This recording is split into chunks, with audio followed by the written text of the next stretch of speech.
Good morning, Mukesh sir students. Welcome to Proving CS. Student, today we will start with new subject Financial Management. CS course में executive में paper 8 module 2 में paper 8 you have FM and SM Financial and Strategic Management. The proper subject name is the Financial and Strategic Management. Now, FM and SM, there is a two part in this FM and SM paper 8, module 2, paper 8. Perfect. Now, this FM SM divide 60 marks FM and 40 marks SM. Perfect. Now, this whole are MCQ pattern, multiple choice question pattern. Fine. So in FM, 60 marks portion and in SM is a 40 marks portion. So we say FM is a part 1 and SM is a part 2. This way we divide it. Fine. My name is Professor Mukesh Baria. मैं last बच्चों 22 years से accounts like corporate accounts, management account, cost accounts and financial management account ये all level accountancy पढ़ाता हूँ और CS students को last 15 to 20 years से पढ़ाता हूँ. फर्स्ट जब ये CS में पहले FM subject financial management subject हमारे प्रोफेशनल लेवल पे था, इट्स नॉट एग्जीक्यूटिव लेवल पे. ये जो FM सब्जेक्ट है वो हमारा कहाँ पे था, फाइनल में CS प्रोफेशनल में. नाउअडे वो लोग ने शिफ्ट करके CS एग्जीक्यूटिव लेवल पे ले लिया है. और मैं बता दूं CS एग्जीक्यूटिव में भी FM मल्टीपल चॉइस में रख दिया है. राइट. इसके एडवांटेज भी बोल सकता हूँ, डिसएडवांटेज भी. Advantage MCQs paper pattern. Right. अगर तुम्हें अच्छे से सब कंसेप्ट पता है, पूरा मॉड्यूल अच्छे से थियरी पढ़ लिया है, तो 99% आप मोर देन 60% स्कोर कर सकते हो. एमसीक्यूज पैटर्न है. बट डिसएडवांटेज FM सब्जेक्ट जैसा डिफिकल्ट जो CS प्रोफेशनल में था वो लोग ने एग्जीक्यूटिव लेवल पे लेके आए और उसमें भी multiple choice question. May be ये अपने डिसएडवांटेज है क्योंकि पहले प्रोफेशनल लेवल पे तो स्टूडेंट आल्सो मैच्योर, तुम लोग सब मैच्योर होते थे. नाउअडे इफ यू आर मैच्योर तो फेयर इनफ, नहीं तो मैं हूँ तुम्हारे लिए. मैं लास्ट इतने ईयर से CS पढ़ाता हूँ तो मुझे पता है लोग क्या ट्विस्ट टर्न करते हैं. मैं एमसीक्यूज पैटर्न है, दैट्स व्हाई FM तुम्हें शॉर्टकट तरीके से सिखाऊंगा. राइट. ऐसे पैटर्न से सिखाऊंगा कि पूरा कंसेप्ट अच्छे से इन डेप्थ एंड देन सब चीज निकालने की शॉर्टकट. कैल्सी इज वेरी इंपॉर्टेंट. कैल्सी तुम्हारे लिए बहुत इंपॉर्टेंट है. याद रखना कैल्सी साइंटिफिक नहीं होना चाहिए, नॉर्मल कैल्सी, और उसके अंदर रूट साइन होना चाहिए, रूट साइन. वैसा नॉर्मल कैल्सी यूज करना है बिकॉज बहुत सारे शॉर्टकट्स में FM में सिखाऊंगा जो आपके कैल्सी के थ्रू बहुत सारे चैप्टर में हेल्प होगा. अंडरस्टूड. एंड तुम्हें इसमें डिफरेंट फॉर्मूलाज होते हैं, वो फॉर्मूलाज मैं डिफरेंट टेक्निक से शॉर्टकट वे से ढूंढने सिखाऊंगा. Fair enough. पहले ये सब्जेक्ट के लिए स्टार्ट करने से पहले ये सब्जेक्ट के लिए आपको नोटबुक मेंटेन करना है. You have to maintain a notebook because it's a practical subject. FM is a practical subject. तो तुम्हें ये अच्छे से नोटबुक में लिखना है सब चीजें. मैं तुम्हें सम सॉल्व कराऊंगा तो वो तुम्हें लिखना है सारे, क्योंकि ये जो नोटबुक है वो आपको रिवाइज करना होता है.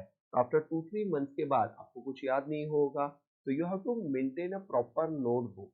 सी आप भले मेरा ऑनलाइन लेक्चर लेके देख रहे हो बट आपको वहाँ पे बुक रखना है. मैं आपको टाइम दूंगा. राइट. कि ये टाइम में आप ट्राई करो, तो जब भी मैं आपको बोलता हूँ आप ट्राई करो, आपको थोड़ा टाइम लगता है तो आप वीडियो स्टॉप करके ट्राई करना है वो MCQs. अंडरस्टूड. या सम्स. मैं तुम्हें पहले इन डेप्थ सब सिखा के फॉर्मूलाज ऑल्सो लिखा के फिर मैं तुम्हें क्या बोलूंगा, नोटबुक में लिखना स्टार्ट करो. कभी कभी मैं बोलता हूँ आपको होल्ड करो, पहले देख लो फिर लिखना है. तो जब भी मैं बोलूँ अभी लिख लो तो आपको वीडियो स्टॉप करके लिख सकते हो, क्योंकि आप ऑनलाइन अगर ले रहे हो तो आपके लिए बेस्ट ऑप्शन है. स्टॉप ऑप्शन आपके हाथ में है. अंडरस्टूड. वापिस से नहीं करना. जब भी मैं बोलूँ ये लिख लो तो आपको स्क्रीन पे वो पूरा दिखेगा, तो आपको कॉपी वहां से कर लेना है. Fair enough.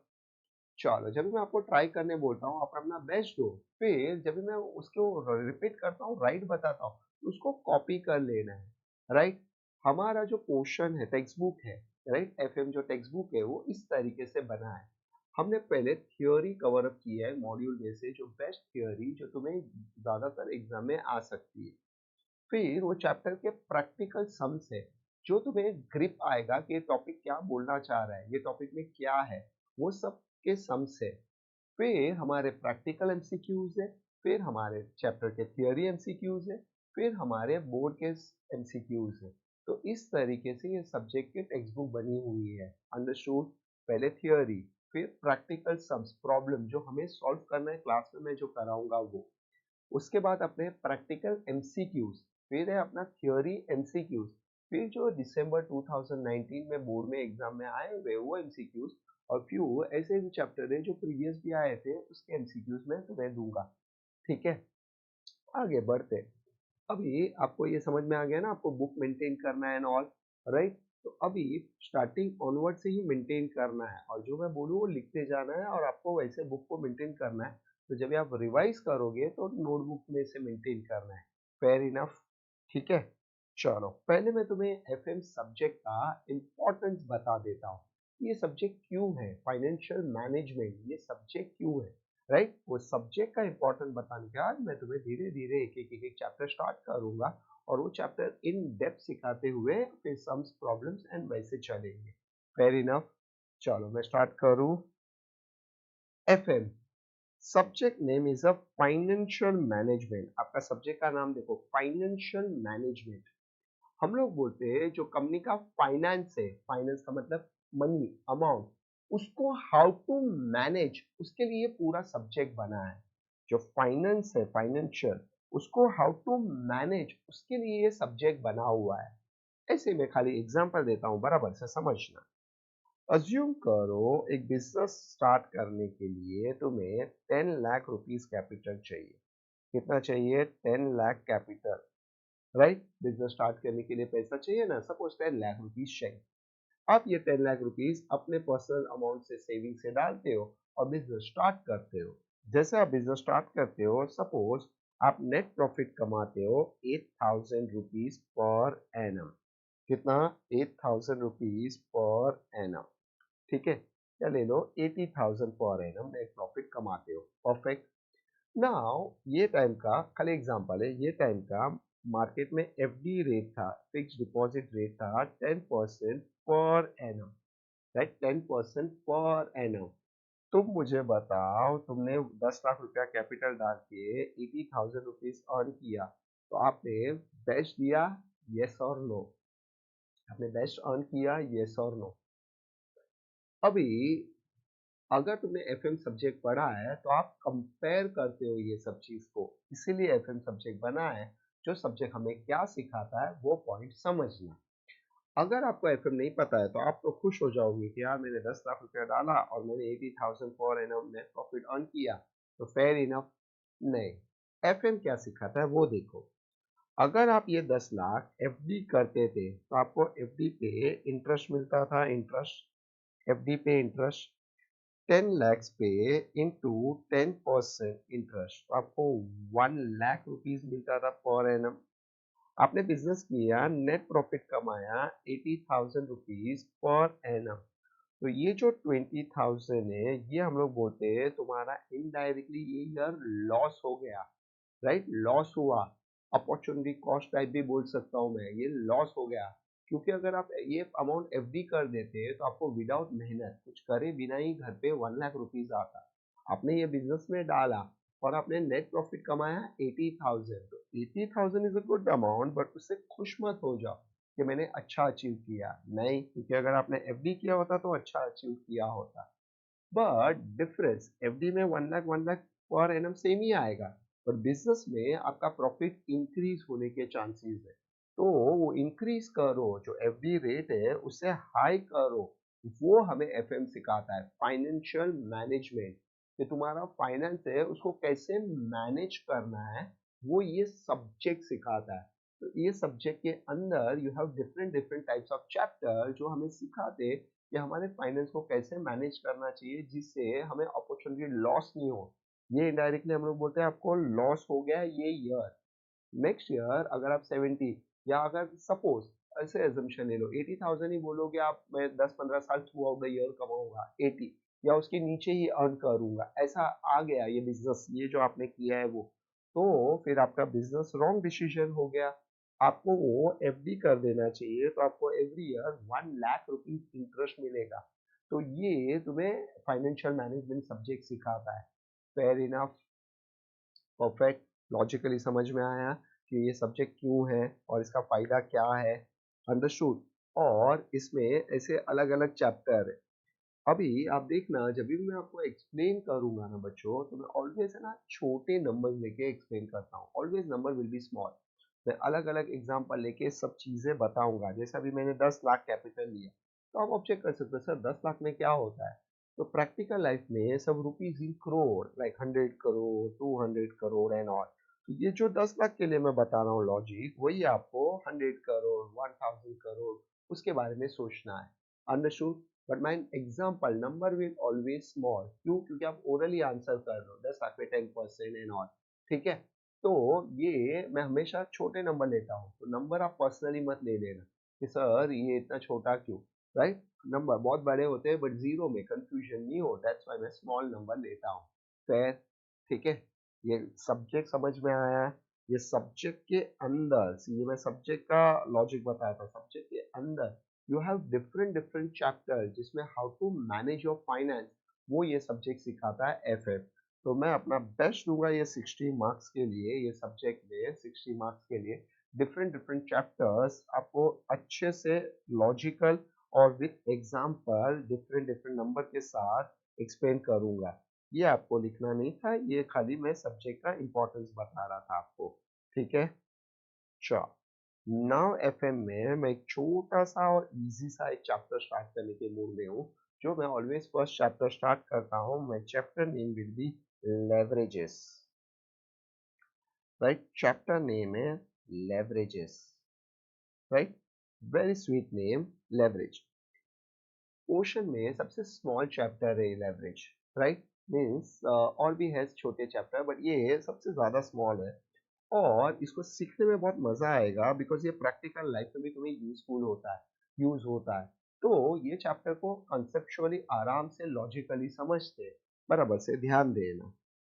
लेवरेज के लिए मैं एक लाइन लिखता हूँ जिसको मैं तुम्हें प्रूव करके दूंगा एक्सप्लेन करने के टाइम, बाद में तुम्हें लिखना है, पहले आराम से देखो। Speed at which profit changes due to fixed cost. Speed at which profit changes due to fixed cost. तुम्हारा प्रॉफिट क्या स्पीड से चेंज होता है ओनली फॉर फिक्स कॉस्ट। अभी लेवरेज स्टार्ट करने से पहले मैं तुम्हें फिक्स और वेरिएबल कॉस्ट के बारे में बता दूं।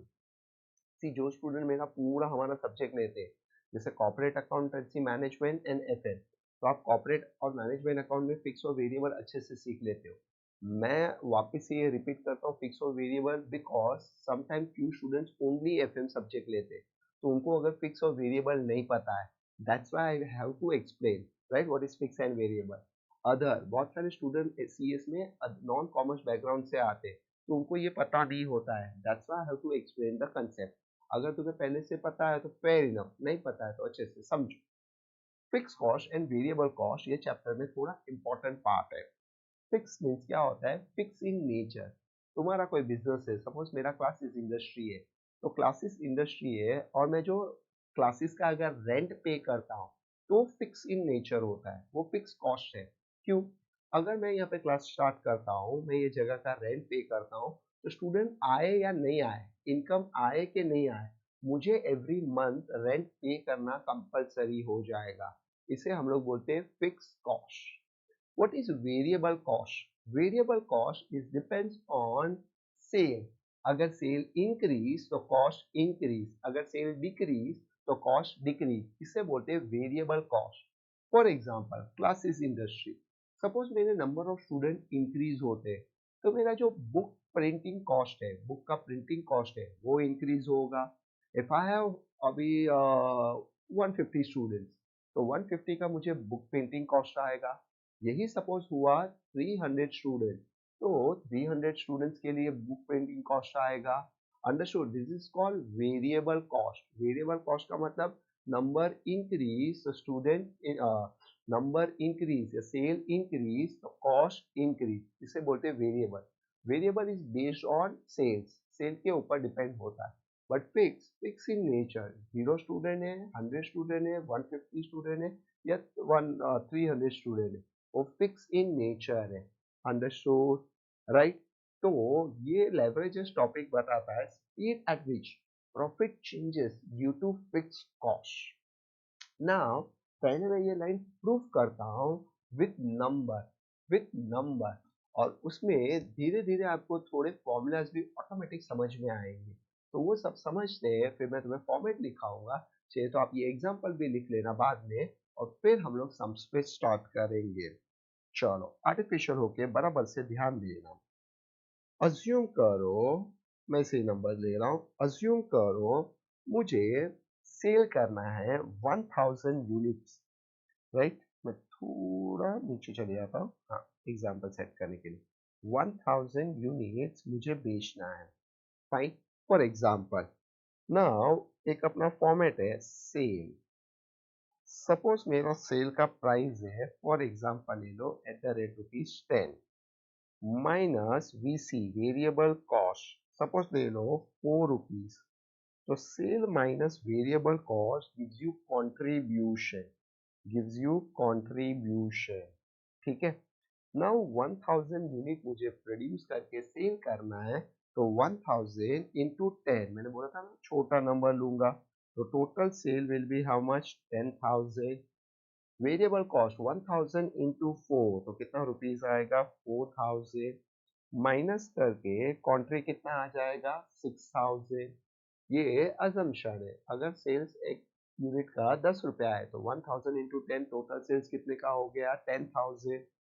ये क्या है पर यूनिट रेट, और ये टोटल रुपीज है। फिर नाउ कंट्रीब्यूशन आया, देन माइनस ऐसे ले लो, सपोज 4000 रुपीज फिक्स कॉस्ट है, तो ये क्या आएगा 2000 रुपीज। ये चैप्टर में इसको बोलते हैं EBIT, earning before interest and tax, या बोलते हैं NPBIT, net profit before interest and tax, या ईबीआईटी या NPBIT. EBIT earning before interest and tax, NPBIT net profit before interest and tax. ये क्लियर हुआ फॉर्मेट, ठीक है। तो ये मैंने एग्जांपल लिया, एक 1000 यूनिट अगर मैं सेल करता हूँ, 1000 यूनिट सेल है 10 ओ और फिक्स कॉस्ट 4000, तो फिक्स कॉस्ट फिक्स नेचर, तो फिक्स कॉस्ट के बाद मेरे पास अर्निंग प्रॉफिट कितना आता है, अर्निंग कितना हो रहा है 2000 रुपीज, ठीक है। अभी मैं इसे एग्जांपल चेंज करता हूँ, इसमें थोड़ा ट्विस्ट लाता हूँ। अज्यूम करो इस पे 10% 10% मेरा सेल यूनिट इंक्रीज होता है, इस पे मेरा 10% sale unit will be increase.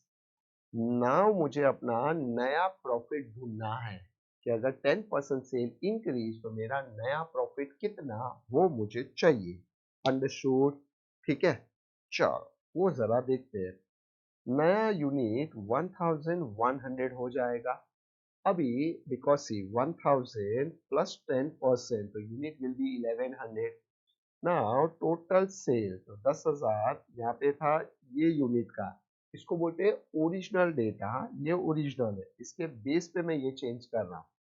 अगर मैं 1100 यूनिट बेचूंगा इनटू 10, तो now my sale will be 11,000, कितना हो गया 11,000। वेरिएबल कॉस्ट 1100 इंटू 4, तो 4400, माइनस करके contribution 6600, perfect. Now fix cost is a fix in nature, right. अगर तुम्हारा यूनिट इंक्रीज तो भी ये फिक्स ही रहेगा, 4000 का 4000 ही होगा, तो ये कितना रहेगा 4000, तो माइनस करके 2600, परफेक्ट। अभी मैंने एग्जांपल में क्या लिया था, यहाँ पे ये 10% इंक्रीमेंट हो रहा है, तो ऑब्वियसली आपका प्रॉफिट भी यहाँ पे 10% इंक्रीज होना चाहिए। अभी पहले 2000 EBIT था, फिर अचानक से 2600 हो गया। अभी मुझे कितने परसेंट से इंक्रीज हो रहा है वो निकालना है। तो डिफरेंस अपॉन ओरिजिनल इनटू 100, 2000 से 2600 हुआ, उसका डिफरेंस क्या है? तो 600 अपॉन ओरिजिनल 2000 इनटू 100, अब कैसे पे करो तो आपका देखो ये 30% इंक्रीमेंट आ रहा है। ये जो इंक्रीज हो रहा है वो 30% इंक्रीमेंट है। उसका मतलब 2000 पे इंटू 30% करो तो 600 है, और वो ऐड करो तो 2600 आता है। अंडरस्टूड? तो ये 2000 से 2600 30% इंक्रीमेंट है। तो थोड़ा जादू लग रहा है ये सर, यहाँ पे 10% इंक्रीज है, तो obviously profit will be 10% increase. तो आप देखो 3 टाइम्स हायर इंक्रीमेंट हुआ है। वो जो प्रॉफिट आप देखोगे वो 3 टाइम्स ज्यादा बढ़ा है, इसका 3 टाइम्स ज्यादा हुआ है। अंडरस्टूड? पहले तुम लोग ये सम देख के मुझे बताओ वो 3 टाइम्स कहाँ से आया। आप देखो ये 10% इंक्रीमेंट है, तो ये भी 10 होना चाहिए, जबकि ये 30 है, तो वो 3 टाइम्स हायर इंक्रीमेंट हुआ। वो 3 टाइम्स कहाँ से आया वो मुझे बताना है तुम्हें। तुम मुझे बताओ, ये डेटा तुम्हें बड़ा करके देता हूँ। मेरा क्वेश्चन क्लियर है? ठीक है, आराम से सोचो। जब मैं आपको बोलता हूँ ऑनलाइन में ये कहाँ से आया, तो आपको सोचना है कि सर क्या बोल रहे। अगर नहीं थोड़ा टाइम चाहिए तो स्टॉप करके सोचो कि ये देखो स्क्रीन पे है आपके, तो ये आदत डालो, स्टॉप कर देना है, फिर देखना है कि ये सर क्या बोल रहे, 3 टाइम्स कैसे आया। अंडरस्टूड? वो आपको चेक करना है। सोचने के लिए टाइम चाहिए तो ले लो, क्योंकि मैं हार्डली हाफ एन मिनट के ऐसे रुकता हूँ, क्योंकि आप स्टॉप कर सकते हो उधर। हुआ 3 टाइम्स का सोचा आपने, तो 3 टाइम्स कैसे आया? अगर तुम लोग ये सोच रहे हो तो तुम्हारा आंसर परफेक्ट है। वो 3000, ये 6000 डिवाइडेड बाई 2000, वो 3 टाइम्स है। 6000 डिवाइड बाई 2000 3 टाइम्स, जिसको हम लोग बोलते हैं operating leverages, degree of operating leverages बोलते हैं। अभी ये वर्ड सर कहाँ से आ गया? What is operating leverages? Business को ऑपरेट करने के जो रूटीन फिक्स कॉस्ट होते हैं, उसके वजह से ये प्रॉफिट में चेंजेस हुआ है। अभी ये देखो, बराबर से देखना है, राइट? ये नॉर्मल स्क्रीन कर दिया, दिख रहा है? हाँ, मैं बोल रहा हूँ ये 6000 डिवाइडेड बाई 2000, तो तुम्हारा कितना आएगा? 3 टाइम्स आएगा। इसको हम लोग बोलते हैं डिग्री ऑफ लेवरेजेस, राइट? तो मैं यहाँ पे ऐसे ही फॉर्मूला लिख रहा हूँ। अभी ये फॉर्मूला क्या होता है, फर्स्ट पॉइंट में बता रहा हूँ, डिग्री ऑफ ऑपरेटिंग लेवरेजेस, इसको हम लोग DOL बोलते हैं, shortcut DOL, degree of operating leverages या operating leverages is the same only. Now DOL, degree of operating leverages, क्या डिवाइड बाय क्या करके आया? This divided by this, 6000 divided by, मेरे एग्जांपल में 2000, इसे हम लोग बोलते हैं ये 3 टाइम्स। बिकॉज आपका degree of operating leverages 3 times है, दैट्स व्हाई वो प्रॉफिट 1 टाइम्स नहीं इंक्रीज हुआ, उससे 3 टाइम्स हायर इंक्रीज हुआ है। आराम से पूरा एक्सप्लेन करता हूँ, फिर आराम से देखो। अभी इसका फॉर्मूला CMCQs है, तो फॉर्मूला तो आना ही चाहिए, बट उसको बनाने आना चाहिए। FM में मैं तुम्हें सिखाऊंगा कैसे फॉर्मूला बनाते हैं विद नंबर्स। अभी एकदम देखो, 6000 अपना क्या था? कॉन्ट्री, राइट? 2000 अपना क्या था? EBIT। तो अगर मैं इसका फॉर्मूला पूछूं तो इसका फॉर्मूला ऐसे हो जाएगा, कंट्रीब्यूशन, क्या हो जाएगा? कंट्रीब्यूशन अपॉन EBIT, या contribution upon NPBIT is the same only. Understood? Our formula will be DOL का formula contra upon EBIT is the formula. Understood? वही बेस पे आप ये डालो तो आपका 3 टाइम्स आएगा। इजी। चलो चेक करते हैं कि ये जो मैं बोल रहा हूँ हो रहा है कि नहीं। देखो ये 10, तो 10 का इंटू 3 टाइम्स ये 30% इंक्रीज हुआ, ठीक है। नेक्स्ट प्रूविंग करते हैं ये होता है कि नहीं। सपोज मैं बोलता हूँ इस पे 50% इंक्रीमेंट हो रहा है, 50% यूनिट इंक्रीज हो रहा है। ये जो पहले 1000 था उसका इंटू 50% इंक्रीज, तो now new unit will B 1500, ठीक है। तो मैं आपको ये पहले से नंबर दे दूं, ये वाला नंबर, राइट। ये जो नंबर देखो ये सबके बिना मैं आपको ये पहले से दे सकता हूँ डायरेक्ट। कैसे? ओरिजिनल से 50% यूनिट इंक्रीज, तो 50 का इंटू 3 टाइम्स 150, इस पे 150% इंक्रीमेंट होगा। ये जो हमारा नंबर है ना, ये वाला, इससे 150% ये इंक्रीज होगा, 150% प्लस होगा इंक्रीज, क्योंकि अगर डाउन होगा तो डाउन भी होता है, इसे ध्यान रखना है। चलो ये अप होगा, तो आप कैलसी लो 2000 प्लस 150%, तो आपका नया EBIT ये वाले सिचुएशन में यहाँ पे कितना हो जाएगा 5000। तो मजा देखो, मैं बिना पूरे डेटा के आपको पहले 5000 दे दिया, 150% ओरिजिनल से इंक्रीज करके। चेक करते हैं जो मैंने बोला है वो मैथ्स वाइज प्रूव है कि नहीं है। 1500 इंटू सेल 10 रुपीज, तो 1500 इंटू 10, तो ये कितना हुआ 15000। 1500 इंटू 4, तो ये कितना हो रहा है 6000। नाउ 15,000 माइनस 6 गिव्स यू 9,000, और उसमें से 4,000 माइनस कर दो तो आपका देखो 5,000 राइट आंसर है। ये तो मैंने पहले से ही बता दिया था, तो ये मैंने कैसे बताया समझना। ये यहाँ पे 50% इंक्रीमेंट हुआ है, 50 टाइम्स यूनिट इंक्रीज हुआ है। तो मैं बोल रहा हूँ कि मेरा जो ऑपरेटिंग लेवरेजेस है वो 3 टाइम्स है। उसका मतलब ये 50 का इंटू 3 टाइम्स 150% ये इंक्रीज होगा। 50 इंटू 3 टाइम्स 150% प्रॉफिट का इंक्रीमेंट होगा। अंडरस्टूड? क्योंकि मेरा ऑपरेटिंग लेवरेजेस 3 है, दैट्स वाई। थर्ड, ये ऑपरेटिंग लेवरेज समझा। ऑपरेटिंग लेवरेज का मतलब है ये जो फिक्स कॉस्ट है उसमें मैं बाद में लिखाऊंगा, रेंट फिक्स होता है, सैलरी फिक्स होता है, सब जो बिजनेस को ऑपरेट करने के लिए यूज आता है वही फिक्स कॉस्ट होना चाहिए उसके अंदर।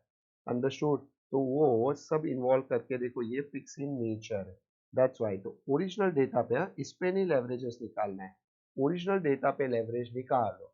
उसके बाद अगर मैं बोलता हूँ यूनिट 50% इंक्रीज हो रहा है, तो अगर ये 3 है तो इंटू 3 ये कितना 150 इंक्रीज होगा। अभी जैसे लाइफ में इंक्रीज होता है वैसा डिक्रीज भी है, ठीक है। तो ऐसे ही हम लोग प्रूफ करते हैं कि अगर डिक्रीज हुआ तो ये चीज एप्लीकेबल है कि नहीं है। सी ऑलवेज प्रॉफिट के बारे में नहीं सोचना है, लॉस के बारे में भी सोचना है। तो अज्यूम करो यहाँ से 20% डिक्रीज हो गई unit, 20% decrease, for example 1000 into 20% decrease हो गई, तो उसका मतलब my new unit will B 800 units. ऐसे कोरोना में सब सेल के वजह से सेल सब डिक्रीज ही हुआ है, अंडरस्टूड। 10, 20%, 50%, 30%, 100%, सबका सेल डिक्रीज ही हुआ है। तो देखो तकलीफ क्या होती है समझना। ये 10 है, ये 4 है, फिक्स कॉस्ट रिमेन सेम। तो EBIT पे क्या फर्क आएगा वो हमें मेन फोकस करना है, राइट। EBIT पे मैं अगर चाहिए तो आपको पहले से बता दूं, ये 20 इंटू 3 60% से ये डिक्रीज होना चाहिए, 60% से डिक्रीज होना चाहिए। इस 2000 माइनस 60% डिक्रीज, तो 60% से डिक्रीज होना चाहिए, अंडरस्टूड। 2000 माइनस 60%, 800 रुपीज हो जाना हो जाएगा, 800 रुपीज। चेक कर लेते हैं आराम से।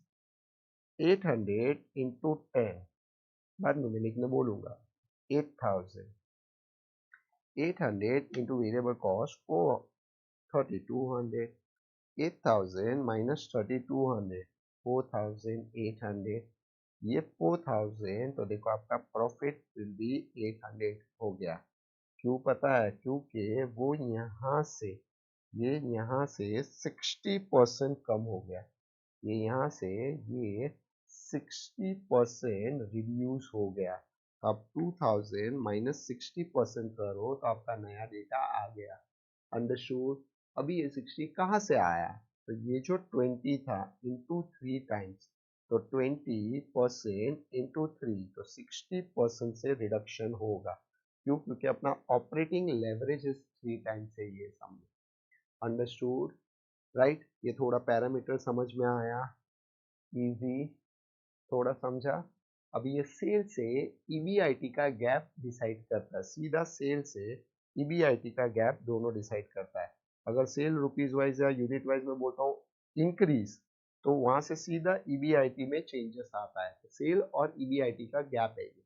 ईबीआईटी से सेल ढूंढ सकते हो, सेल से ईबीआईटी ढूंढ सकते हो, क्योंकि ये बीच में लॉजिकली आप देखो मैथ्स वाइज प्रूविंग है, ये सब उसके बेस पे ही चेंज होता है। अभी आप बोलोगे सर आपने यही नंबर लिया इसलिए ये सब हो रहा है, राइट? मैं नंबर को चेंज करके आपको बताऊं, कोई नंबर और जैसे ये 3 टाइम्स है उसको चेंज करके प्रूव करूं फास्ट एकदम।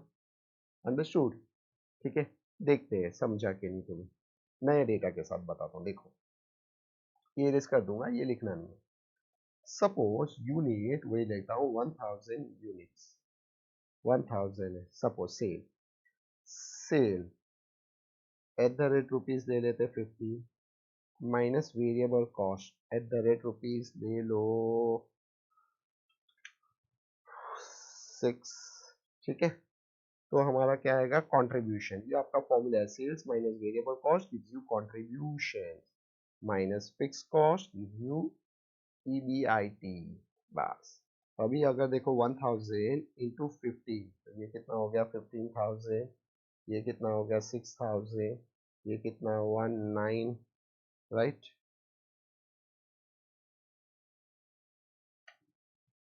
ठीक है, अज्यूम करो फिक्स कॉस्ट 4500 है, तो ये भी 4500, राइट? हाफ। अभी डिग्री ऑफ ऑपरेटिंग लेवरेजेस क्या होता है? कॉन्ट्री अपॉन ईबीआईटी। क्या होगा बच्चों, जब भी हम लोग सम करेंगे ना, सम, तो आपको है ना फॉर्मूला लिखना है, वैल्यू फिर आंसर। क्यों पता है? नहीं तो आपको ग्रिप ही नहीं आता है फॉर्मूला में। हम लोग एमसीक्यू सब शॉर्टकट में ही करना है, एमसीक्यू ही। आप बोलोगे सर फॉर्मूला क्यों बाय हार्ट कर रहे हैं, क्यों हम लोग लिख रहे हैं? बट क्या होता है, जब भी आप नहीं लिखते हो ना, तो आपको फॉर्मूला पे ग्रिप नहीं आता है, फिर आप मेस करते हो। तो बेटर है जब भी हम लोग प्रॉब्लम करते हैं तो formula value answer, formula value answer लिखो, शॉर्ट में लिखो चलेगा। अंडरस्टूड? जैसे अब ये सब में 9000 is a contribution, 4500 is a EBIT, तो कैलसी 9000 डिवाइड बाय 4500, 2 टाइम्स है आपका, 2 times is the degree of operating leverage. उसका मतलब है जो भी आप इधर बोलोगे इंक्रीमेंट, तो उसका ट्वाइस ईबीआईटी परसेंटेज बढ़ेगा। जैसे और ले लेते हैं, सपोज ये 35% इंक्रीज हो रहा है, प्लस हो रहा है, तो उसका अंदर 1000 पे प्लस 35% नया हो जाएगा ये 1350, बराबर?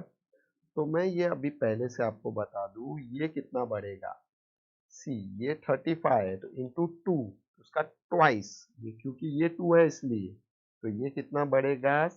70% से इंक्रीज होगा। ये जो 4500 है प्लस 70%, तो आपका न्यू डेटा मैं दे देता हूँ 7650 नया प्रॉफिट आएगा। अभी ये मैथ्स नहीं है, लॉजिक है, मैथ्स है, लॉजिक है। क्यों? क्योंकि degree of operating leverage is ये मेरा ट्वाइस 2, तो अगर ऊपर 35% बढ़ेगा तो ईबीआईटी भी उसका ट्वाइस 70% इंक्रीज होगा। चेक कर लेते हैं। 1350 इंटू 15, 1350 इंटू 15, 20,250, 1350 इंटू 6, 8,100 माइनस 12, 150, 4500 इसमें से माइनस कर दो, तो देखो अपना आ रहा है 7650। अंडरस्टूड? राइट? राइट? तो अगर मैं बोलता हूँ यहाँ से, ये सपोज एक एग्जांपल, यहाँ से ये इंक्रीज होता है 80%, तो यूनिट 80% में सेल 80% अप हो रहा है, तो ये यहाँ से कितना 80 का ट्वाइस 160% अप हो जाएगा प्लस। क्यों? Because of operating leverage is a twice, that's why वो भी उसका ट्वाइस बढ़ेगा। अंडरस्टूड। इसको बोलते हैं डिग्री ऑफ ऑपरेटिंग लेवरेजेस। पहले कैसे फॉर्मूला बनता है वो मैं सिखाऊंगा, फिर उसका एडवांटेज बाद में। पहले ये क्लियर हुआ अच्छे से, राइट? ये मैंने समझने के लिए बताया था कि ऑलवेज, और एक याद रखना, ओरिजिनल में डील करना है, ओरिजिनल पे निकालना है, फिर ये आपका इंक्रीमेंट होगा। आधे बच्चे इस पे निकाल के, रिवाइज पे निकाल के ट्राई करते, वो नहीं होगा। और एक चीज देखो, अगर ये दिया है और आपको 2 पता है, तो आपको ये पता चल जाएगा कि ये 70% इंक्रीज है, तो आपको बीच के डेटा की जरूरत ही नहीं है, आप डायरेक्ट ईबीआईटी का चेंजेस कर सकते हो। दूसरा, अगर ये पता है तो आप ये भी निकाल सकते हो। कैसे? अगर मैं बोलता हूँ ईबीआईटी 70% इंक्रीज हो रहा है और मुझे पता है ये ट्वाइस है, तो 70% डिवाइड बाई 2 गिव्स यू 35%, ये वाला डेटा आएगा।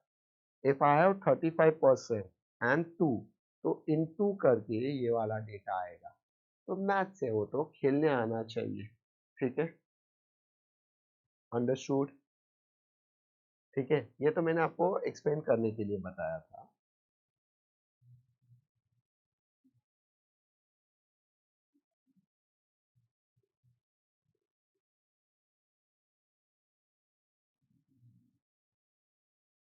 ठीक है, यहाँ पे पहले आ गया, और भी बाकी है, थोड़ा आराम से। सी, अगर ये दोनों मेरे पास है, ये दोनों, तो भी मैं वो 3 निकाल दूंगा। देखो मैथ से, 50% into 3 gives you 150%. If 150 and 50 is given, so 150% divided by 50% gives you 3 times. Understood? तो 3 times आएगा। ये थोड़ा समझा? अभी आगे बढ़ते हैं, डिग्री ऑफ फाइनेंशियल लेवरेजेस। नया फर्स्ट हुआ, उसका फॉर्मूला समझ में आया। नेक्स्ट वाला second, degree of financial leverages, DOL, अरे DOF, DFO, DFL, sorry, operating OL, financial FL।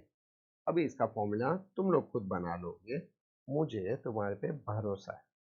Now पहले फाइनेंस में क्या क्या आता है? जब भी हम लोग बैंक से लोन लेते हैं तो उसका interest is a part of finance expense. Understood. See, operating expense जो फिक्स है वो rent and all. What is financial expense? जैसे अगर लोन लेते हो तो हर महीना इंटरेस्ट फिक्स है, राइट? प्रेफरेंस डिविडेंड, जब भी शेयर्स इशू करते हैं तो प्रेफरेंस डिविडेंड का भी एक कंसेप्ट है, वो मैं तुम्हें एंड में सब में बताऊंगा, प्रेफरेंस डिविडेंड का, राइट? तो जब भी हम लोग फाइनेंस के बारे में सोचते हैं तो मेन फाइनेंस का कॉस्ट है इंटरेस्ट। अभी देखो, इंटरेस्ट के साथ खेलते हैं, फाइनेंशियल लेवरेजेस देखते हैं। ये ईबीआईटी आया है, earning before interest and tax. इसमें से माइनस क्या होता है? इंटरेस्ट। तो इसमें से माइनस इंटरेस्ट ओरिजिनल डेटा पे। अज्यूम करो ये 1800 है, तो ये 200 क्या आ जाएगा? ईबीटी, अर्निंग बिफोर टैक्स, क्योंकि इंटरेस्ट तो निकल गया इसमें से। इसे हम लोग बोलते हैं नेट प्रॉफिट बिफोर टैक्स। क्या बोलते हैं? Net profit before tax. चलो, अभी ध्यान दो, जैसे ये तुम्हारा 1800 आया, तो ये 1800 के बाद ये 200 आया, तो इस पे भी 1800 माइनस होने के बाद ये चेंज होगा तुम्हारा डेटा। तो अगर मैं यहाँ पे 1800 माइनस करूँ, तो ये 2600 माइनस 1800, ये नया आ जाएगा 800। तो फर्स्ट उसमें देखो सिचुएशन में ये 10% इंक्रीज था, तो ये देखो कुछ सर्टेन परसेंटेज इंक्रीमेंट है, तो वो भी हम लोग चेक करेंगे कि फाइनेंस के बाद कितना परसेंट इंक्रीज हुआ है। तो पहले 200 था, वहां से 800, तो जो भी परसेंटेज आपको निकालना है वो कैसे होगा? Difference upon original into 100, 600 divide by 200 into 100, तो ये हो जाता है हमारा प्लस 300% इंक्रीमेंट, प्लस 300% इंक्रीमेंट। तो ये सब थोड़ा ज्यादा हो गया इंक्रीमेंट, तो यहाँ पे 10% था, राइट? ये इसका 3 टाइम्स, तो ये 30 परफेक्ट हुआ। अब ये 30% इंक्रीज, चलो ये 30 होना चाहिए, तो सीधा उसका 300 टाइम्स बढ़ गया, 300 टाइम्स। उसका मतलब अगर आप देखोगे तो यहाँ से ये 10 टाइम्स ज्यादा है, ये 30% इंक्रीज, तो ये 300% इंक्रीज, इसका मतलब 10 टाइम्स हायर है। अभी वो 10 टाइम्स कहाँ से आया वो तकलीफ है, वो 10 टाइम्स किधर से आया। देखो ये समझ में आ रहा है, ये 30% इंक्रीज, तो ये भी 3 टाइम्स बढ़ना चाहिए, तो इंटू 3 करेंगे तो 90 होना चाहिए ना, राइट। तो यहाँ पे आप देखोगे इंटू 10 टाइम्स करके 300% हुआ है, इंटू 30 इंटू 10 करोगे तो 300। तो ये है अपना फाइनेंशियल लेवरेजेस। तो क्या डिवाइड बाय क्या ओरिजिनल में, ये देखो ये 2000 डिवाइडेड बाय ये 200, तो अपना आ जाता है 10 टाइम्स। चेक करेंगे कैसे आता है वो। 2000 डिवाइडेड बाय 200, तो ये आ जाएगा हमारा 10 टाइम्स। अभी ये 2000 क्या था, 2000 क्या था, वो है अपना EBIT, earning before interest and tax. 200 क्या था, EBT, अर्निंग बिफोर टैक्स। तो इनडायरेक्टली ये हमारा फॉर्मूला है, EBIT अपॉन EBT, तो 10 टाइम्स आता है। अंडरस्टूड। देखो मैं नंबर के बाद फॉर्मूला सिखाता हूँ, नॉर्मल पैकेट दे दो, पहले फॉर्मूला बाय हार्ट करा, फॉर्मूला सिखाते फिर डेटा ढूंढने सिखाते हैं। मैं तुम्हें लॉजिकली कैसे आता है वो सिखा रहा हूँ आपको। देखो ओरिजिनल को फोकस करना है, इसे फोकस करके चलना है। 10 टाइम्स, आप देखो किधर भी 10 टाइम्स डिवाइड करके नहीं आता है, बट आप देखो ये 2000 डिवाइड बाय 100, तो 10 टाइम्स आता है। अभी मजा देखो, ये 150% से इंक्रीज हुआ था ना, तो आप यहाँ से देखना ये कितना उसका इंटू 10 टाइम्स बढ़ेगा, उसका 10 टाइम्स। तो मैं बढ़ाता हूँ, 150 का इंटू 10, तो आपका यहाँ से यहाँ तक, ठीक है, जैसे ये हुआ प्लस 300%। अभी देखो ये यहाँ से 10 टाइम्स हायर, तो प्लस 10 टाइम किसका, इसका 150 का 10 टाइम, तो प्लस 1500% टाइम बढ़ना चाहिए।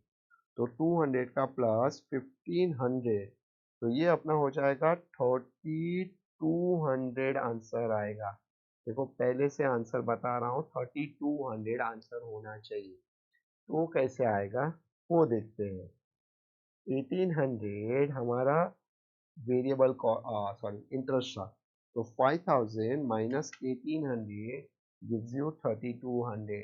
तो आप अगर ओरिजिनल से देखोगे इतना 3200 और ये परसेंटेज निकालना है, तो डिफरेंस अपॉन ओरिजिनल इन 200, तो 200 से वहां पे 3200, तो दोनों का डिफरेंस कितना है, 3000 अपॉन ओरिजिनल 200 इंटू 100%, तो देखो 1500 आता है मैथ्स वाइज। अंडरस्टूड, ठीक है, ये थोड़ा समझ में आया। वैसा ही यहाँ पे ये जो कम हुआ है, डिक्रीज हुआ है, ये वाला डिक्रीज, तो ये 60 है, तो इसका माइनस 10 टाइम्स 600% यहाँ से कम हो जाएगा। ये 200 माइनस 600% डिक्रीज, तो सीधा कैलसी में चेक करो नेगेटिव आता है। देखो ये जो 200 है, ये डिक्रीज 60% है, तो उसका 10 टाइम्स है, तो यहाँ पे 600 टाइम्स माइनस होगा उससे। तो कैसे निकालते हैं, 200 माइनस 600%, तो देखो नेगेटिव 1000 आता है। तो आप चेक करो यही आएगा, ये 1800 है अगर मेरा फिक्स कॉस्ट, तो ये माइनस करके लॉस आ जाएगा 1000, कितना आ जाएगा 1000। तो अगर आप चेक करोगे तो ये यहाँ से यहाँ पे माइनस 600% कम हुआ।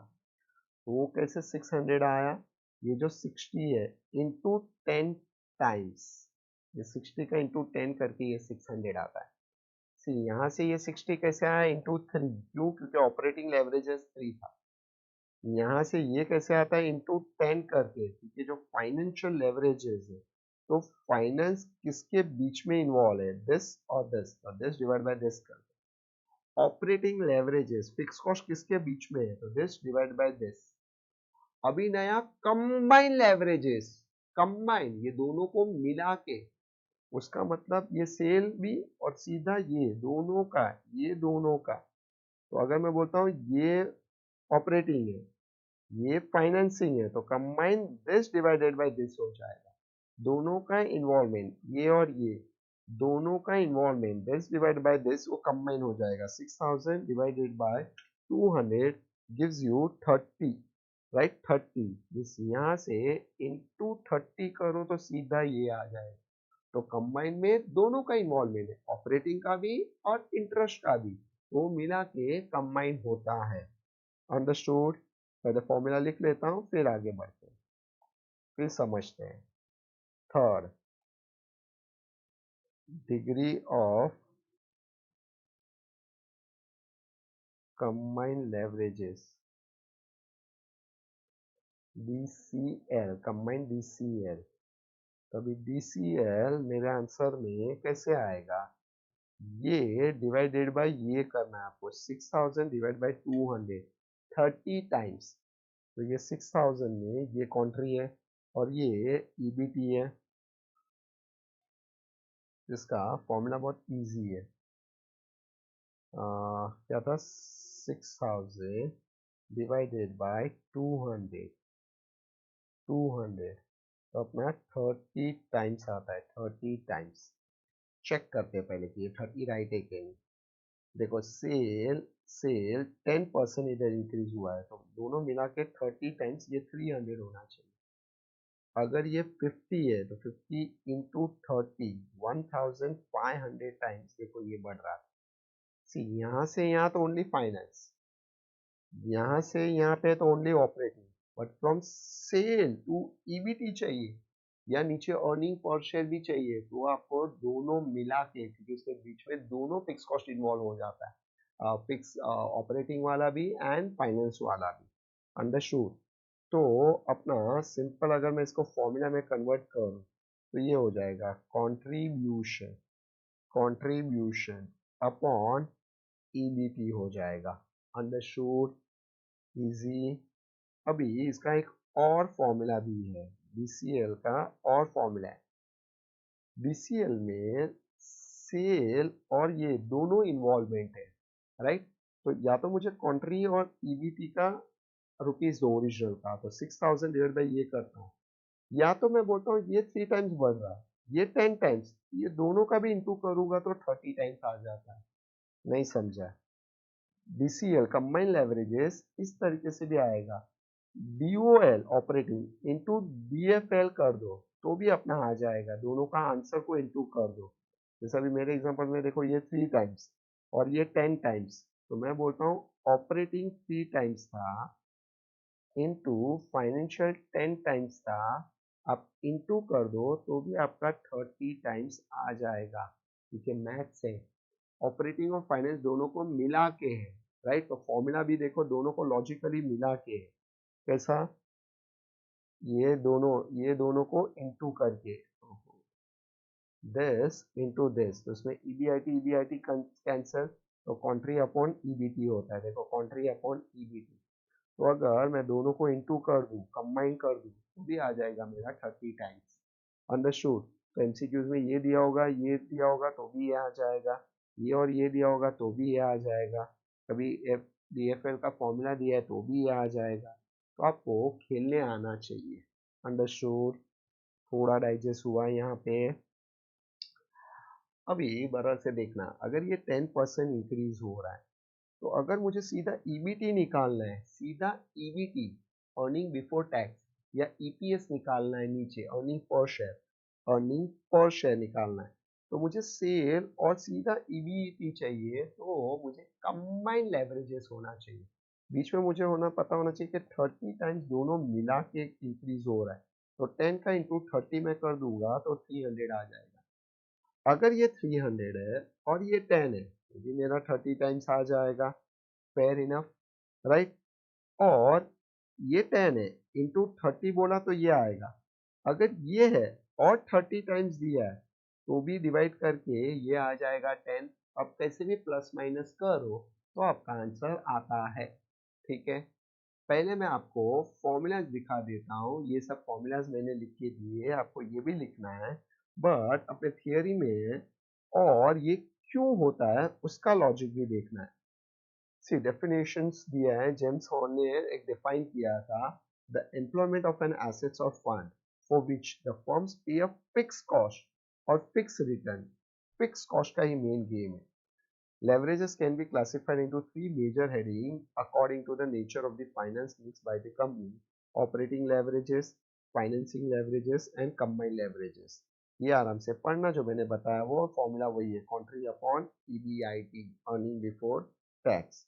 और ये डिग्री सी ये ऑपरेटिंग लेवरेजेस है। डिग्री ऑफ ऑपरेटिंग लेवरेजेस क्या बोलता है? Percentage change in EBIT upon percentage change in sales. जैसे मेरे एग्जांपल में ईबीआईटी का परसेंटेज है 30%, सेल का है 10%, तो भी मैंने बोला 3 टाइम्स आ जाएगा। या ये दिया है कंट्री अपॉन ईबीआईटी, तो भी तुम्हारा 3 टाइम्स आएगा। तो degree of operating leverages percentage change in EBIT upon percentage change in sales. बता देता हूँ ये क्या लिख रहे हैं। परसेंटेज चेंज इन ईबीआईटी का मतलब यहाँ से यहाँ 30% है और ये सेल्स का 10% है, तो ये 30% डिवाइडेड बाई 10% करूँ तो भी वो आ जाएगा मैथ से। अंडरस्टूड? ये हुआ। सेम वैसा फाइनेंशियल एवरेजेस के लिए रूल है, पहले एक नॉर्मल फॉर्मूला, फिर डिफरेंस इन परसेंटेज। तो परसेंटेज कौन सा? नीचे वाला ईबीटी, और ऑपरेटिंग, उसका मतलब ईबीटी परसेंटेज अपॉन ईबीआईटी का डिवाइड करके भी हो जाएगा। ठीक है, और फिर ईपीएस अपॉन ईबीआईटी भी हो जाएगा, वो भी सेम ही आंसर आएगा। सम्स में ये प्रूफ करेंगे। फाइनेंशियल एवरेजेस का यूज मैं बताऊंगा। कंबाइंड एवरेजेस देखो, डिग्री ऑफ कंबाइंड दोनों को इंटू कर दो, डीओएल इंटू डीएफएल। अगर आप प्रूफ करोगे तो ये कितनी कितनी होता है, कंट्री अपॉन सी। अभी पीबीटी या ईबीटी सब संभालना, प्रॉफिट बिफोर टैक्स या अर्निंग बिफोर टैक्स सब सेम ही है। चलो डिग्री हुआ कंबाइंड, बस ये सब थियरी वाइज आपको पढ़ना है, फिर प्रॉब्लम स्टार्ट होगा। अभी जरा आराम से देखो ये क्यों इम्पोर्टेंट है सीखने के लिए। अभी तो मैंने सारे फॉर्मूलाज प्रूफ किए, अभी ये क्यों इम्पोर्टेंट है एग्जाम पॉइंट ऑफ व्यू और practical life point of view. Formula तो आप लर्न करके एग्जाम वाइज कर लोगे, जो एमसीक्यूज आएगा वो। बट अभी ये फायदा क्या है, बराबर से समझना फायदा। नॉर्मली हम लोग क्या बोलते हैं, if sale increase, if sale increase तो profit increase, right? But because of बीच में फिक्स कॉस्ट है, तो अगर सेल 10% से इंक्रीज हो रहा है तो प्रॉफिट भी 10% से नहीं। जैसे यहाँ पे फर्स्ट एग्जांपल में हो गया 30%, फिर हो गया 150% एंड और चेंज हुआ, तो 3 टाइम्स ज्यादा इंक्रीज हुआ। वैसे अगर प्रॉफिट डिक्रीज तो उतने परसेंट से डिक्रीज भी ज्यादा होगा। अभी किसको सीखना है, ये लॉजिक किसके लिए ज्यादा एप्लीकेबल है, बराबर से समझना। मेरे एग्जांपल में प्लीज तुम लोग कोरोना एंड ऑल मत लेना, नॉर्मल ह्यूमन या कोरोना जैसा आप नॉर्मल भी ले सकते हो, बट वो पूरे वर्ल्ड को इफेक्ट हुआ था। मैं पर्टिकुलर इंडस्ट्री का इफेक्ट बताऊंगा, जिसमें ये समझना तुम्हें बहुत इंपॉर्टेंट, ये सब किसके लिए होता है।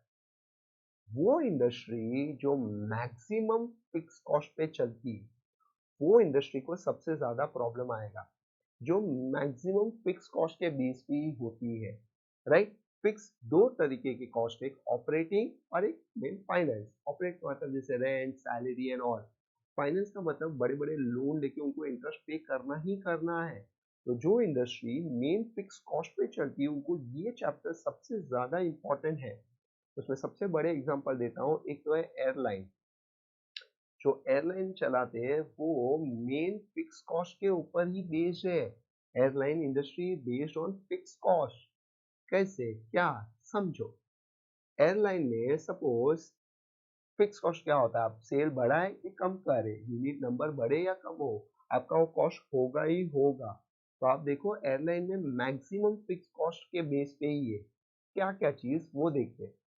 एयरलाइन में ऑपरेटिंग कॉस्ट क्या होता है वो पहले देखते हैं। अगर अपना जो एयरक्राफ्ट है वो पहले अगर एक एयरक्राफ्ट जा रहा है कहीं से डेस्टिनेशन चेंज करके अपना जा रहा है, उसके अंदर नंबर्स होते हैं पैसेंजर के नंबर।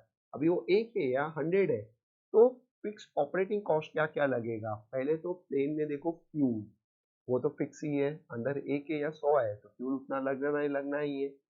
सेकेंड, जो स्टाफ की सैलरी है, वो जो स्टाफ है, क्रू है, वो तो जाना ही जाना है, वो फिक्स इन नेचर है, राइट। भले एक अंदर हो या 100 पैसेंजर हो, वो तो लगना ही लगना है, राइट। दूसरा, नावडे तुम्हें पता है जब प्लेन उतरता है तो उसका जो उधर एयरपोर्ट पे उतरता है उसका कॉस्ट लेना होता है उनको, या पार्किंग कॉस्ट या कुछ उसको बोलते हैं, तो वो भी फिक्स इन नेचर है। आप 1 को लेके पार्क करो या 100 को लेके पार्क करो, तो वो फिक्स इन नेचर है। तो एयरलाइन में देखो ये सारे चीज मेजर फिक्स कॉस्ट है। फाइनेंस वाइज बड़ी बड़ी एयरलाइन देखो, बड़े बड़े एयरक्राफ्ट न्यू लेते हैं तो वो लोग लोन लेते हैं। बहुत सस्ता एयरक्राफ्ट होता है, 600 करोड़ 800 करोड़ के एयरक्राफ्ट होते हैं, तो 800 करोड़ का वो लोग फाइनेंस लेते हैं, लोन लेते हैं। बट ऑब्वियस उस पर उनको कितना इंटरेस्ट लगेगा। अभी वो लोग रखते हैं, जैसे डेस्टिनेशन रखते हैं बॉम्बे टू दिल्ली, बॉम्बे टू कलकत्ता, या Bombay to Madras and Chennai and all, तो सब बाजू के वो लोग को प्लेन रखने पड़ेंगे, बराबर है। तो उतने नंबर्स ऑफ एयरक्राफ्ट बढ़ेंगे, उतना वो लोन बढ़ेगा, उतना लोन बढ़ेगा तो उतना ही इंटरेस्ट कॉस्ट बढ़ेगा। तो interest cost again is a part of finance leverages, understood. तो ऑपरेटिंग के लिए क्या लगेगा, जैसे एयरक्राफ्ट में फ्यूल हुआ, स्टाफ सैलरी हुआ एंड ऑल। फिर फिक्स के लिए क्या हुआ, जैसे इंटरेस्ट एंड ऑल। और फाइनेंस के लिए क्या हुआ, इंटरेस्ट, क्योंकि लोन पे लेते एयरक्राफ्ट तो उसका इंटरेस्ट को पे करना ही करना है। तो मेजर कॉस्ट है ये, एयरक्राफ्ट लाइन चलाने के लिए मेजर फिक्स कॉस्ट है। तो आपको देखो उसमें यूनिट इंक्रीज होगी अगर एक ब्रेक इवन होता है। ब्रेक इवन पॉइंट पता है ना, no profit no loss point. For example एक एयरक्राफ्ट में, फॉर एग्जाम्पल 30 पैसेंजर आ गए तो उनका सब कॉस्ट निकल गया, फॉर एग्जाम्पल। अभी जैसे 30 के ऊपर इंक्रीज होता है तो प्रॉफिट भी उतना बढ़ना चाहिए, बट जो फिक्स है वो फिक्स इन नेचर है, राइट। तो इसलिए प्रॉफिट देखो हायर बढ़ता है, बट जैसे अप होता है वैसे डाउन भी होगा। अगर जैसे मेरे एग्जांपल में 20% से सेल कम होता है तो आपका 60% कम हो जाएगा वो, क्योंकि उसका 3 टाइम्स था मैंने बोला था। तो ऐसे किसी किसी के ऑपरेटिंग एवरेजेस 60 टाइम्स होते हैं, 60 टाइम्स। तो अगर 20% ऊपर कम हुआ तो उसका इंटू 60, 1200 टाइम्स नीचे कम हो जाएगा, राइट। अगर यूनिट कम हुआ ओरिजिनल से 20%, तो अगर ऑपरेटिंग एवरेजेस 60 टाइम्स है तो आपका 1200% नीचे डिक्रीज होगा। तो उसका मतलब ह्यूज लॉस होगा आपको, अंडरस्टूड। और अप हुआ तो अप है। तो क्या होता है, ऐसी बड़ी बड़ी फिक्स कॉस्ट वाली कंपनी का प्रॉफिट बहुत कमाते हैं वो लोग 10-15 साल, but due to X Y Z reason अगर उनमें डाउनफॉल आता है तो वो लोग का जो भी प्रॉफिट वो लोग ने 10-15 साल कमाया वो एक झटके में निकल जाता है, एक झटके में वो फिक्स कॉस्ट भरते भरते भरते निकल जाता है। इससे पता है बड़े बड़े एयरक्राफ्ट लोग क्या करते हैं, स्टाफ को निकाल देते हैं, फिक्स कॉस्ट सीधा कट ऑफ कर देते हैं, अंडरस्टूड। और कोरोना में सबने किया था भी। ये कोरोना वाला एग्जांपल खाली भूल जाओ, बाकी ऐसे नॉर्मल प्रॉब्लम में होता है। जैसे एक यूएस में कौन से ईयर में हुआ था, 26/11, ओ यूएस में ट्विन टावर पे जो ब्लास्ट हुआ था, तो एक एयर इंडस्ट्री पूरी बंद हो गई थी, क्योंकि उनका है ना पूरा ट्रैवलिंग उनके कंट्री से वहां पे ही था यूएस में। तो जैसे वो ब्लास्ट हुआ था तो कम से कम 3-6-7 महीना कोई ट्रैवल नहीं कर रहे थे, कोई आ नहीं रहे थे, सब डर रहे थे। तो उसके वजह से वो कंपनी ने जो इतने साल से प्रॉफिट कमाया था वो एक झटके में बंद हो गई, because of leverages, because of fix cost. क्योंकि fix cost fix in nature है, कितना तुम पे करोगे, यू कांट मैनेज। तो दैट्स व्हाई कंपनी, बड़ी बड़ी कंपनी को लेवरेजेस बराबर से देखना होता है। थोड़ा इंडस्ट्री समझ में आया एयरलाइन। दूसरा इंडस्ट्री चलते हैं जिसका मेन फिक्स कॉस्ट क्या होता है। सी एयरलाइन में वेरिएबल कॉस्ट क्या होता है, normally food cost is the variable. अगर एक पैसेंजर है तो उतना ही फूड देना है, अगर 100 है तो उनको फूड कॉस्ट लगेगा। और नॉर्मली फूड का तो पैसा भी कभी चार्ज करते, फ्री होता है, बट वो लोग पैसा लेते कि अगर यूनिट इंक्रीज तो कॉस्ट इंक्रीज होगा। बट अब बाकी सब कॉस्ट देखो फिक्स इन नेचर है, इसलिए वो हैवी रिस्क पे लेवरेजेस पे चलता है। अब सेकेंड देख लो, होटल इंडस्ट्री। होटल इंडस्ट्री आप देख लो, होटल इंडस्ट्री का मतलब जो बड़े बड़े होटल्स है, वो 5 स्टार होटल है, वो इंडस्ट्री देख लो। आप देखो जो बड़ी बड़ी 5 स्टार होटल है, वो लोग जो प्रॉपर्टी लेते हैं, राइट, फिर उस पर होटल कंस्ट्रक्शन करते हैं, तो 800 करोड़ 1000 करोड़ का खर्चा है, तो वो लोग बट ऑब्वियस लोन लेते बैंक से लोन, तो उस पर जो इंटरेस्ट है वो फिक्स इन नेचर हो गया, फाइनेंशियल लेवरेज में आ गया। एक होटल ने रूम बना दिए, उसके बाद होटल में फिक्स कॉस्ट, कस्टमर आए या नहीं आए, स्टाफ को अपॉइंट करना होता है, उनका सैलरी फिक्स इन नेचर है, अंडरस्टूड, उनको पैसा देना ही देना है, राइट। अगर रेंट पे है तो रेंट देना ही देना है, अगर खुद से लेके जगह लेके बनाया है तो ठीक है, फाइनेंस कॉस्ट आ जाएगा। Staff salary is a fix in nature, तो ये सब फिक्स होटल में है। सी इलेक्ट्रिसिटी एंड ऑल फिक्स नहीं है, क्योंकि कस्टमर आएंगे तो इलेक्ट्रिसिटी यूज होगा, रूम यूज होगी, एसी यूज होगा एंड ऑल, बट जो स्टाफ है और स्टाफ की सैलरी है ये सब फिक्स इन नेचर हो जाता है। Food also depends on customer, के कस्टमर आते हैं तो ही, बट स्टाफ और वो सबको तो रखना ही पड़ेगा, भले कस्टमर आए कि नहीं आए। तो हम लोग बोलते हैं होटल इंडस्ट्री भी बहुत सारा बेस्ड ऑन फिक्स कॉस्ट पे है, अंडरस्टूड। अभी क्या तकलीफ है, वो लोग का जो नॉर्मल सेल है उससे बढ़ रहा है, तो नीचे प्रॉफिट लेवरेजेस की वजह से बढ़ेगा, बट कभी ये सब कोरोना की वजह से सेल डिक्रीज हो रहा है तो उनका प्रॉफिट भी डिक्रीज हो जाता है। इससे तुम लोग देखो बड़े बड़े इंडिया से अब्रॉड जाना है, उनके पैकेजेस होते हैं, क्योंकि एयरलाइन इंडस्ट्री भी फिक्स कॉस्ट पे मेजर चलती है और होटल इंडस्ट्री भी फिक्स कॉस्ट पे चलती है। ये दोनों टाई अप कर लेते हैं कि भाई थोड़ा तुम्हारा थोड़ा मेरा करके वो लोग पैकेजेस करते हैं कि एयरलाइन से आओ तो तुम्हें एयरलाइन में कस्टमर भी आ गए, राइट, फिर तुम्हें रहने का इतना डिस्काउंटेड, ये फ्री वो फ्री, क्योंकि उनका फिक्स ही है, फिक्स कॉस्ट तो निकलना चाहिए अच्छे से, तो यूनिट इंक्रीज करके वो लोग करते हैं, अंडरस्टूड। तो एयरलाइन है, होटल इंडस्ट्री है, ये सब मेजर फिक्स कॉस्ट पे चलती है, गॉट इट, ठीक है, अंडरस्टूड। तो leverages fix and very operating leverages and financial leverages, जो कंपनी का मेन फिक्स कॉस्ट पे बिजनेस है उनके लिए ये चैप्टर बना हुआ है, उनके लिए कंसेप्ट बना हुआ है, अंडरस्टूड, राइट। तो दैट्स व्हाई ये सब इंडस्ट्री लोग पहले लेवरेजेस ढूंढते हैं। अभी मैं आपको फ्रैंकली बता दूं बच्चों, ये अपने एफएम का सबसे इजीएस्ट चैप्टर है, सबसे इजी चैप्टर, क्योंकि ये चैप्टर में कुछ नहीं करना है, थोड़ा मैथ्स आएगा जो यूज करना है दिमाग, और बस यही तीन फॉर्मूलाज है, ये तीन, राइट। ऑपरेटिंग लेवरेजेस का ये फॉर्मूला है, बाकी ऑल्टरनेटिव भी है जैसे परसेंटेज के थ्रू, वो सब में मैं कवर करूंगा बहुत अच्छे से और इन डेप्थ, आज ही नहीं अभी बता देता हूँ नहीं तो हैवी हो जाएगा। फिर फाइनेंशियल एवरेजेस का ये फॉर्मूला है, फिर कंबाइंड लेवरेजेस का एक तो ये फॉर्मूला है और दूसरा ये वाला है, दोनों को कंबाइंड वाला भी फॉर्मूला से हो जाएगा, अंडरस्टूड। सम्स जैसे हम लोग करेंगे तो अंदर डिफरेंट डिफरेंट टाइप्स के मैथ्स वाले क्वेश्चन आते हैं, वो भी कवर करना है, अंडरस्टूड। जैसे अभी मैंने बताया कि वो 3 टाइम्स ये भी आप निकाल सकते हो, 10 डिवाइड बाई 10 करके भी फाइंड आउट कर सकते हो। अभी मेरी लाइन देखते हैं, मैंने एक लाइन लिख के दिया था, वो लाइन क्या बोलती है, speed at which profit changes due to fix cost, fix cost के वजह से जो स्पीड में तुम्हारा प्रॉफिट चेंज होता है वो उसे लेवरेजेस बोलते हैं, अंडरस्टूड। जो फिक्स कॉस्ट के वजह से हमारा जो स्पीड में प्रॉफिट चेंज होता है वो, अंडरस्टूड, बट याद रखो प्लस हो रहा है, बढ़ रहा है जो स्पीड में, तो डिक्रीज हो रहा है वो भी तुम्हारे दिमाग में रखना है कि अगर कम हुआ तो भी।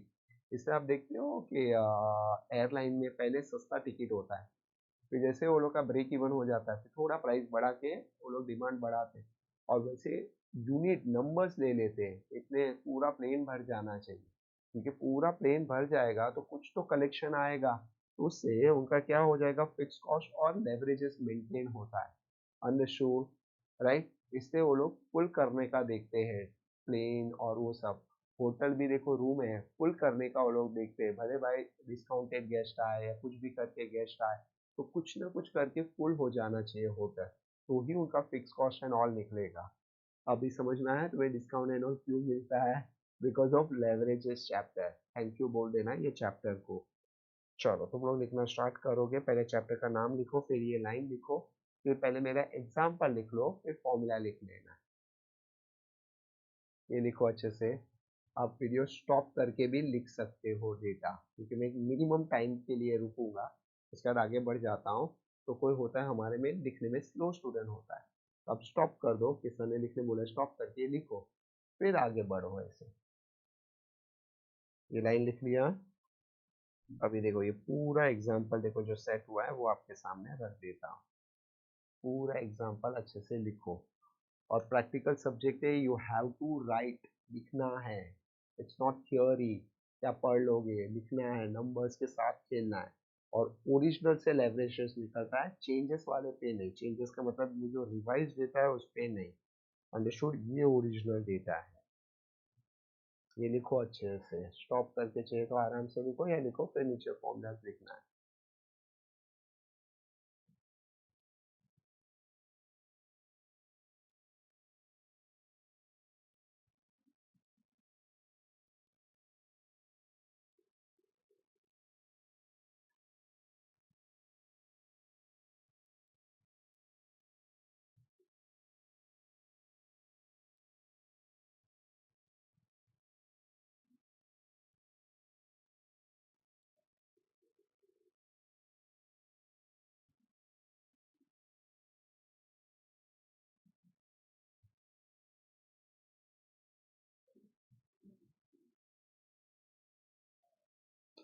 विदाउट कैल्सी ये चैप्टर सब्जेक्ट आप नहीं बैठ सकते हो, कैल्सी आपको रखना ही होगा अपने सामने। मैं भी सारे नंबर कैल्सी में करके आपको आंसर बताता हूँ, भले इजी नंबर हो फिर भी कैल्सी से चेक करके पूरे भी कर सकते हो, फिर सब मिस होता है।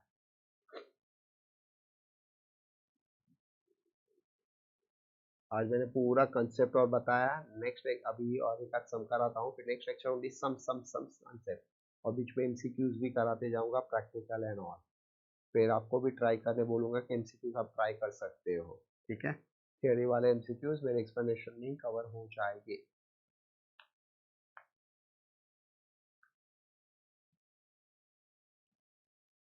होप सो वीडियो स्टॉप करके ये आपने लिख लिया है, ठीक है। मैं आगे बढ़ जाऊं, ओके। चलो फर्स्ट ये लिखो, फॉर्मूला पहले लिखो, फिर वैल्यू, फिर आंसर।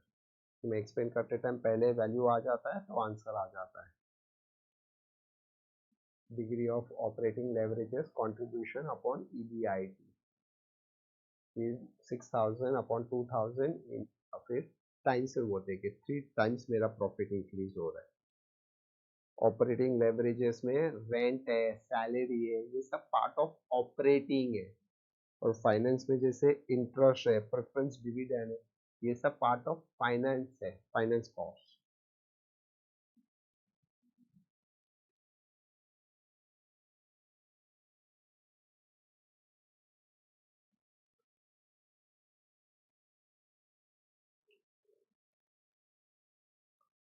लिख लिया।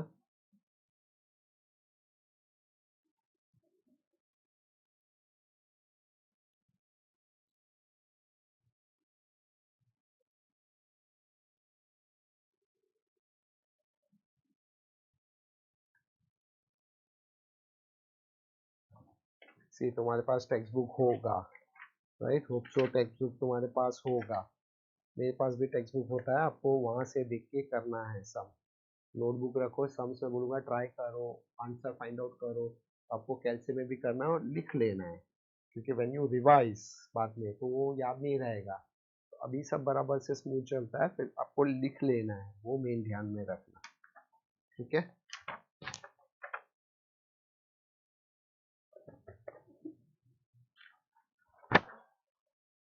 स्टार्ट करो।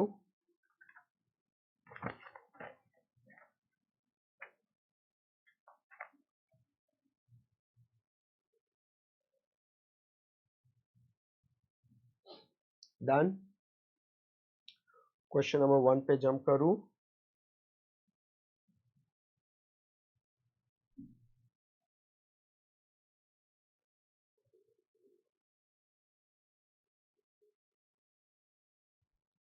2 पॉइंट कितना है, पेज 2.6।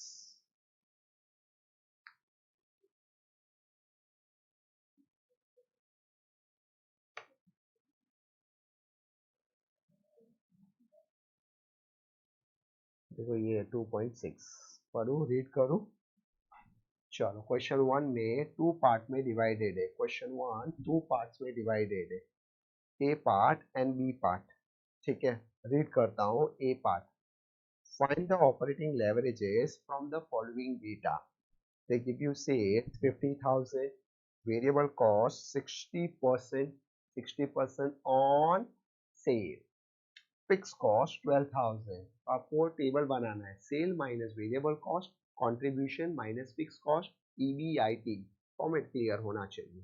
फिर ये हो गया, इसका डेटा इधर यूज नहीं करना है। देन बी पार्ट, बी अलग से, B find the financial leverages from the following data. Net worth 25 lakhs. What is net worth? Shareholders fund.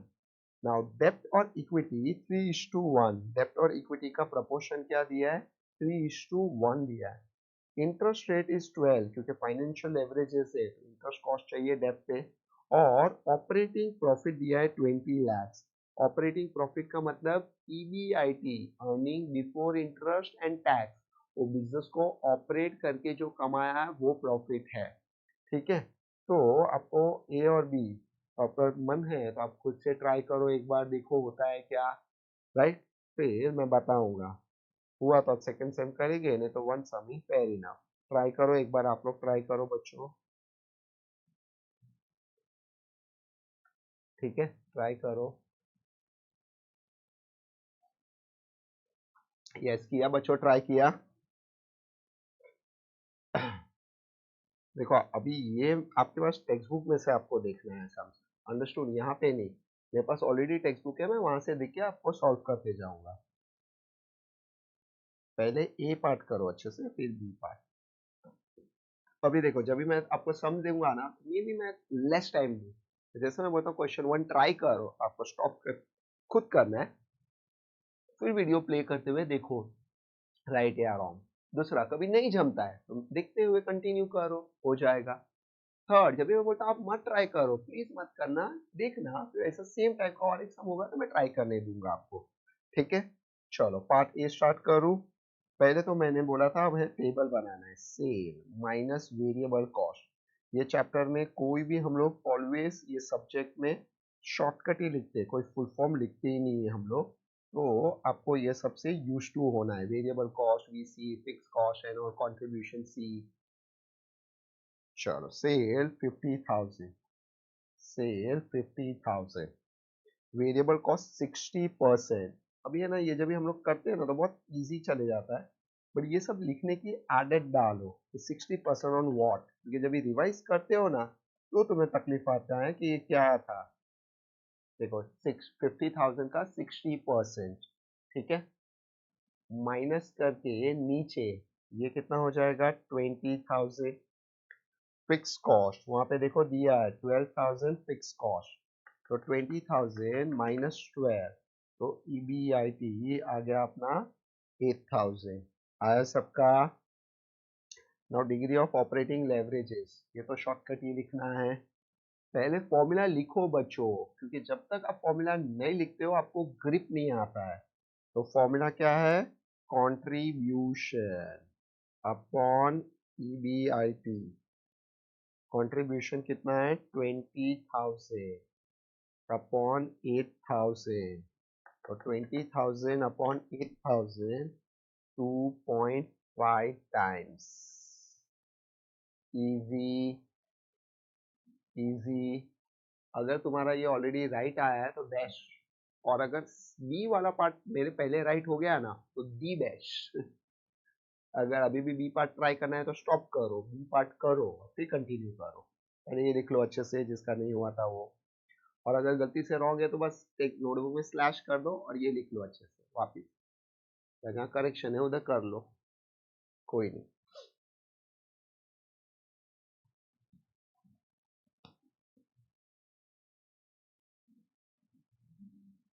हुआ 2.5।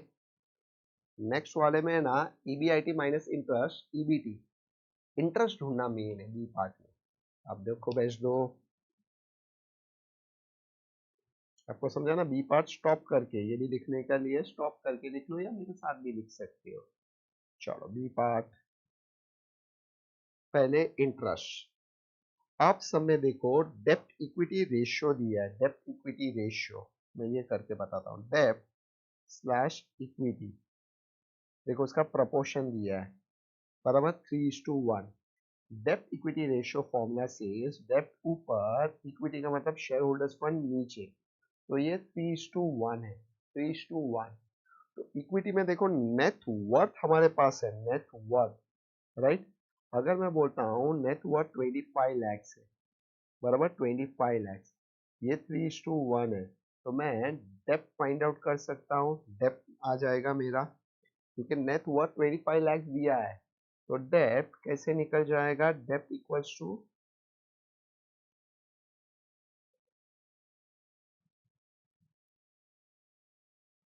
25 लैक्स इंटू 3, तो कितना हो गया 75 लैक्स, ठीक है। अभी मुझे मेन चाहिए था इंटरेस्ट, इंटरेस्ट 75 लैक्स पे कितना परसेंट बोला है, 12% है, 12% इंटरेस्ट, तो डायरेक्ट टेबल बना दूं, EBIT डायरेक्ट दिया था 20 लैक्स, EBIT गिवन है 20 lakhs, minus interest, minus interest, ये सब लिखो 75 लाख पे इंटू 12%।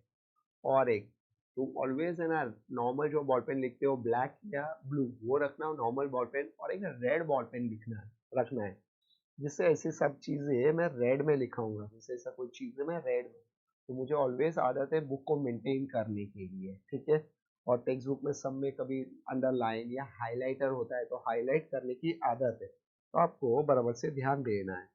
नाउ 75 लैक्स पे 12% इंटरेस्ट, इंटरेस्ट अमाउंट 9 लैक्स आ रहा है, 20 लैक्स माइनस 9 लैक्स 11 लैक्स, तो ये क्या है EBT, हो गया, अपना फॉर्मूला लिख दो, हो गया DFL, फॉर्मूला लिखो शॉर्ट में EBIT अपॉन EBT, और कंबाइन हुआ तो कॉन्ट्री और EBT का कॉम्बिनेशन है,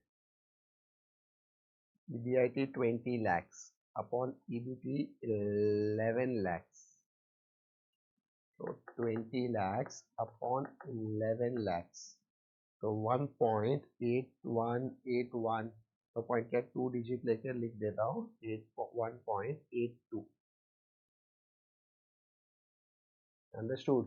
तो अगर तुम्हारे क्या चेंजेस आता है तो क्या चेंज होगा, ये सब ये चैप्टर सिखाता है, कि EBIT में क्या चेंज आएगा, तो EBT क्या चेंज होगा, या EPS में क्या चेंज होता है, वो सब लेवरेजेस सिखाता है। तो इतने टाइम का चेंजेस है, 1.82 टाइम्स इफेक्ट करेगा एंड ऑल, जैसे यहाँ पे ऑपरेटिंग लेवरेजेस 2.5 टाइम्स इम्पैक्ट आएगा, उतना चेंजेस होगा, अंडरस्टूड। ये समझ में आया, equity share holders fund into 3 gives you डेप्ट, और डेप्ट पे 12% इंटरेस्ट, ठीक है। चलो लिख लो अच्छे से,